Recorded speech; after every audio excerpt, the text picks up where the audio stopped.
destino de Irán en la profecía bíblica. Irán domina las noticias. Conflictos en Medio Oriente, amenazas nucleares, alianzas secretas, tensiones que parecen estar a un solo paso de convertirse en guerra global. Pero ¿y si te dijera que todo esto no es nuevo? ¿Y si lo que vemos hoy ya fue anunciado hace miles de años? No en documentos clasificados, no en discursos políticos, sino en las páginas de la Biblia. Estás a punto de descubrir una verdad crucial. Te pido que nos des una señal, dale me gusta a este video ahora mismo.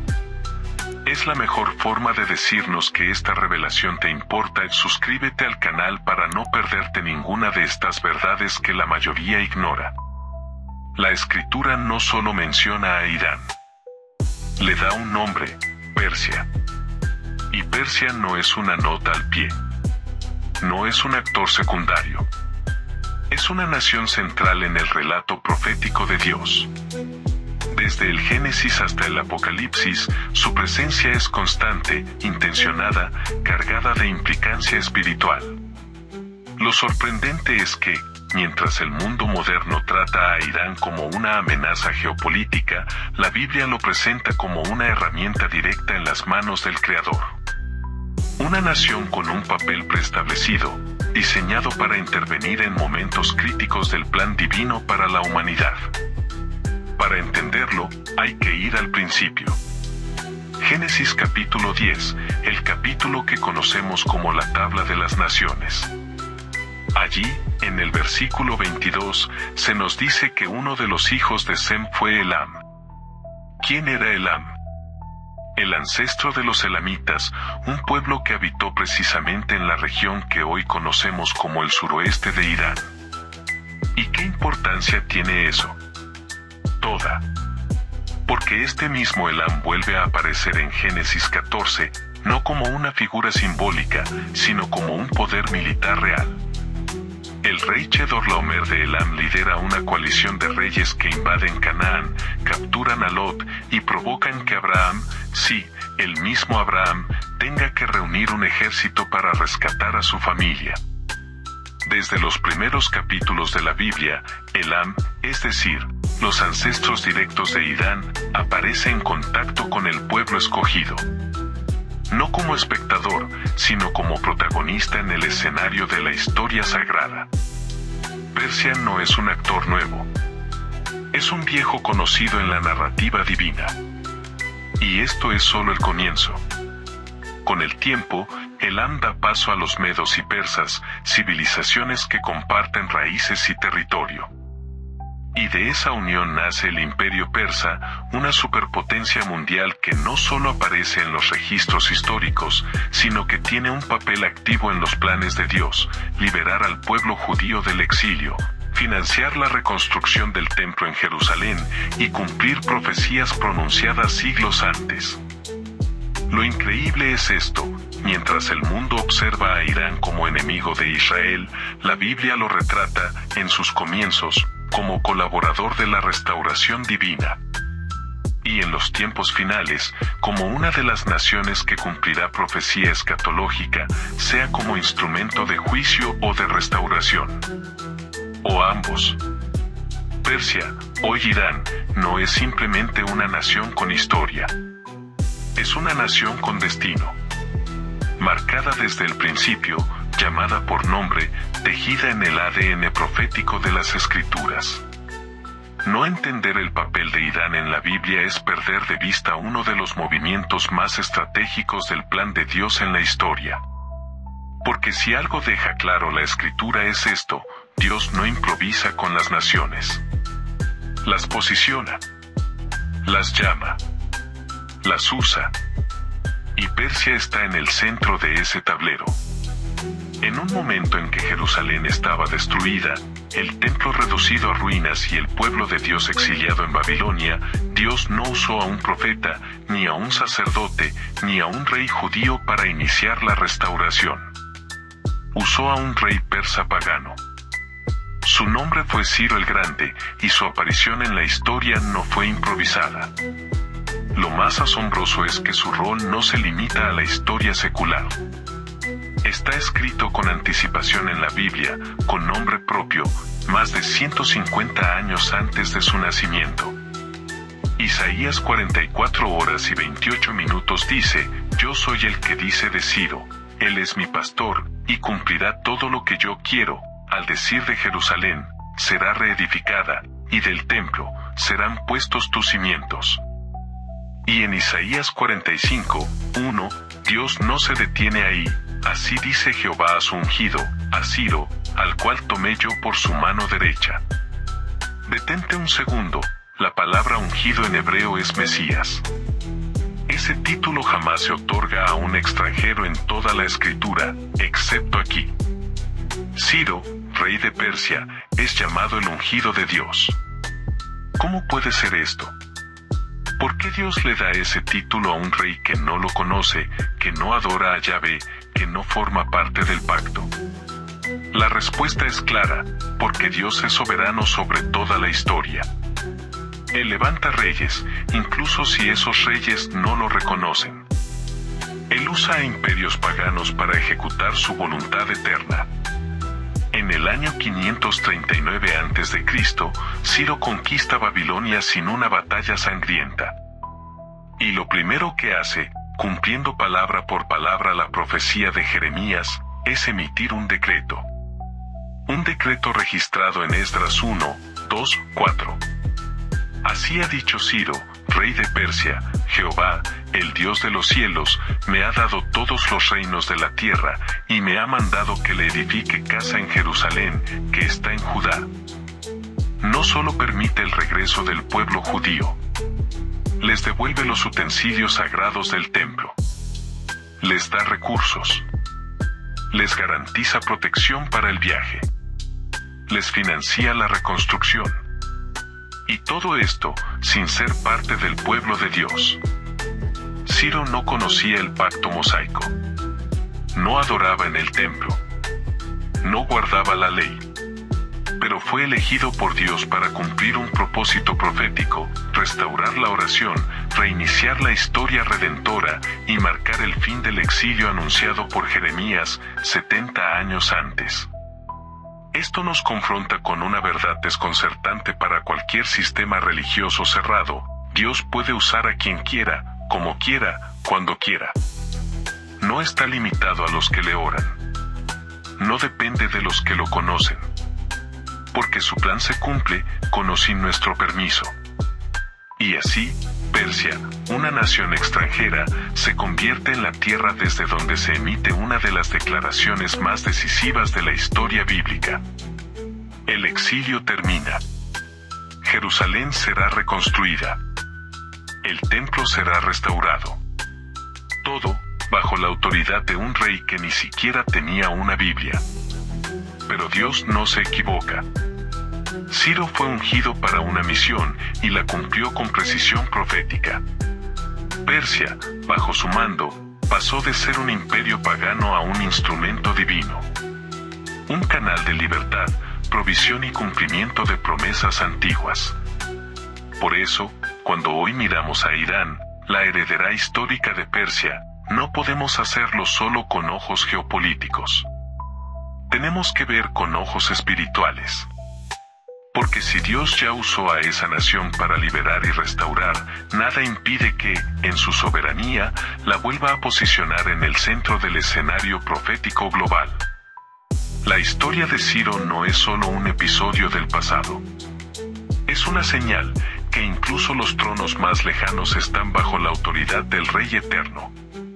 Para entender el destino profético de Irán, primero hay que ver su origen en la Biblia. Porque Irán, antes de llamarse Irán, fue Elam, luego Persia, y siempre ha estado presente en la narrativa sagrada. Desde el Génesis hasta el Apocalipsis, no como una sombra pasajera, sino como un personaje clave que aparece en momentos decisivos de la historia redentora. En Génesis 10:22, encontramos lo que parece una simple genealogía: los hijos de Sem, Elam, Asur, Arfaxad, Lud y Aram. Ahí está Elam, el ancestro de una civilización que más adelante ocuparía el suroeste de lo que hoy es Irán. Estos elamitas aparecen nuevamente en Génesis 14, no como espectadores, sino como potencia militar. Chedorlaomer, rey de Elam, lidera una coalición de reyes que invade Canaán, capturando a Lot, el sobrino de Abraham. Y es en ese contexto que Abraham, el patriarca del pueblo de Dios, entra en guerra. Desde el inicio, la tierra que hoy es Irán toca directamente la historia del pueblo escogido. Y no desaparece. Elam da paso a los medos y a los persas. Persia se convierte en imperio. Y bajo el mando de Ciro el Grande, se convierte en instrumento de restauración profética. Pero la historia no termina ahí. Siglos después, bajo el dominio de Persia, ocurre otro evento clave, la historia de Esther, en el libro que lleva su nombre. En el corazón del imperio persa, un plan de exterminio contra los judíos se activa. Pero Dios ya había movido ficha. Había colocado a una mujer judía como reina de Persia. Esther arriesga su vida, revela su identidad y salva a su pueblo. Otra vez, Persia no es un obstáculo. Es el escenario de la providencia. Pero hay algo aún más misterioso. En el Evangelio de Mateo, capítulo 2, aparecen unos sabios del Oriente, los magos. Hombres instruidos, astrónomos, probablemente sacerdotes zoroastrianos y casi con certeza de la antigua Persia. Son ellos quienes viajan cientos de kilómetros guiados por una estrella, no para iniciar una guerra, sino para adorar al Mesías. Irán, tierra pagana, reconociendo al Rey de Reyes. Esta es una línea profética que atraviesa milenios. Sin embargo, la historia da un giro oscuro en los textos proféticos. En Ezequiel 38, el panorama cambia. Allí se menciona una coalición de naciones que en los últimos días se levantará contra Israel. Y Persia está entre ellas. Persia, Cusifut estarán con ellos, todos ellos con escudo y casco. Ezequiel 38, 5, aquí, Persia, Irán, ya no es instrumento de restauración. Se ha alineado con fuerzas hostiles, bajo el liderazgo simbólico de Gog, príncipe de Magog. Esta alianza multinacional, compuesta por naciones del norte y del este, se moviliza hacia una guerra total contra Israel. Este evento es conocido como la Guerra de Gog y Magog. Los detalles exactos de esta confrontación final son debatidos, pero el mensaje central es claro: Irán tiene un papel activo en el conflicto final contra el pueblo de Dios. Y eso no es todo. En el libro de Apocalipsis, capítulo 16, se nos habla del río Eufrates secándose para preparar el camino de los reyes del Oriente. En la geografía bíblica, el Eufrates forma una frontera natural entre Israel y el este, y justo al este del Eufrates encontramos a Irán. El sexto ángel derramó su copa sobre el gran río Eufrates, y el agua de este se secó, para que estuviese preparado el camino a los reyes del Oriente. Apocalipsis 16:12, ¿quiénes son estos reyes del Oriente? Muchos estudiosos coinciden en que representan fuerzas militares de Asia, posiblemente una coalición de naciones incluyendo a Irán. En el capítulo 9 de Apocalipsis, se menciona un ejército de 200 millones de soldados que viene del este. Una cifra impensable en tiempos antiguos, pero perfectamente factible hoy. China, India, Irán, potencias orientales que podrían formar parte de este desenlace apocalíptico. Irán no es una nación que aparece de forma esporádica en la Biblia. Es un hilo continuo, tejido entre el comienzo y el fin. Un pueblo que un día liberó al pueblo de Dios, y que, según la profecía, un día marchará contra él. Y lo más inquietante, muchos de esos alineamientos ya están ocurriendo. La hostilidad abierta de Irán hacia Israel. La financiación de milicias en Gaza, Líbano, Siria y Yemen. las alianzas crecientes con Rusia y Turquía. Todo esto forma un mapa que calza con la visión de Ezequiel. ¿Coincidencia? ¿O cumplimiento? Porque en la narrativa bíblica, ningún imperio aparece por azar. Y Persia, hoy Irán, sigue estando exactamente donde Dios dijo que estaría, en el centro de la atención profética final. Con todo lo que hemos visto, la presencia de Irán en las antiguas genealogías bíblicas, su papel en la restauración del pueblo de Dios bajo Ciro, y luego su participación en el conflicto profético final, podríamos pensar que la historia de esta nación está sellada como enemiga de Israel. Pero la Biblia no termina en el juicio. Siempre deja espacio para la redención. Y eso es exactamente lo que encontramos en uno de los pasajes más olvidados pero poderosos de las Escrituras, Jeremías 49 horas y 39 minutos. Después de profetizar la destrucción del poder de Elam, Irán, Dios declara algo asombroso: pero en los postreros días, haré volver a los cautivos de Elam, dice Jehová. En otras palabras, después del juicio, vendrá la restauración. El mismo Dios que quebranta, sana. El mismo que dispersa, reúne. Aún para una nación como Persia, con un historial de conflicto y gloria, hay una promesa de redención futura. Y lo más impactante es que eso ya ha comenzado. En medio de la represión religiosa, Irán es hoy una de las naciones donde el cristianismo crece con mayor rapidez. Miles de personas están viniendo a Cristo no por tradición, ni por marketing, sino a través de sueños, visiones y movimientos subterráneos. Es algo que no aparece en los titulares, pero que está ocurriendo con fuerza. Iglesias en casas. Conversos arriesgando su vida. Evangelios escondidos como tesoros. Dios está obrando dentro de Irán, silenciosa pero poderosamente. ¿Es esto el inicio del cumplimiento de Jeremías 49 horas y 39 minutos? ¿Estamos viendo el surgimiento del remanente de Elam que Dios prometió restaurar? Es posible. Porque cuando Dios dice en los postreros días, no se refiere a algo simbólico. Se refiere a nuestro tiempo. Y ese tiempo está cada vez más cargado de señales.